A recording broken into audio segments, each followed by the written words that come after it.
তোমরা ভাপা পিঠের নাম তো অনেকেই শুনেছ, তবে এই রকম ভাপা পিঠে কি তোমরা কখনো খেয়ে দেখেছো?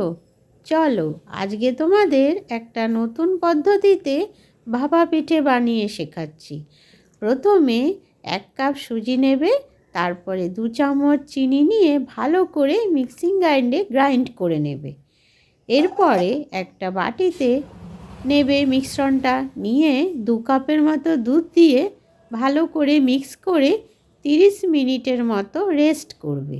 তারপরে একটুখানি হাফ চামচ বেকিং পাউডার, 1 চিমটে বেকিং সোডা আর একটুখানি নুন দিয়ে ভালো করে মিক্স করে নেবে।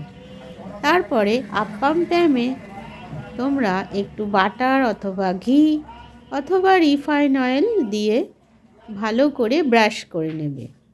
দেখতে পাচ্ছ আমি কেমনভাবে ক্যাপশনে দেখাচ্ছি, বা ভিডিওটা তোমরা ফলো করো সেইভাবে। তারপরে ওই যে আমি সুজির মিশ্রণটা বানিয়েছি, ওটা ওর ওপর থেকে একটু করে চামচের মধ্যে নিয়ে দেবে। ওপর থেকে মাঝখানের মধ্যে দেবে নারকেলের পুর। আমি এখানে নারকেলের পুরও দিয়েছি, আবার একটু গাজরের হালুয়া ছিল, সেটাও আমি এখানে ইউজ করেছি।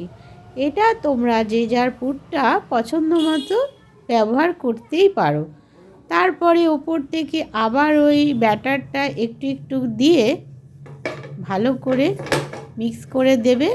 তারপরে একটা দেখবে আমি বড় বাসনের মধ্যে জল গরম করছি, ওর ওপরে ওই আপ্যাম প্যানটা দিয়ে 10 মিনিটের মতো স্টিম করে নেবে। ব্যাস, তোমার ভাপা পিঠে রেডি।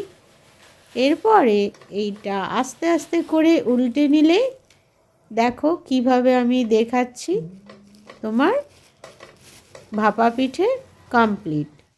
এরপরে ইচ্ছে হলে তোমরা নলেন গুড়ের সাথে এটা খেতে পারো, অথবা খালি এমনিও খেতে পারো।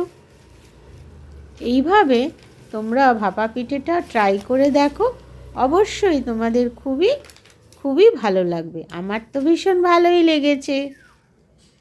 Enjoy, tata.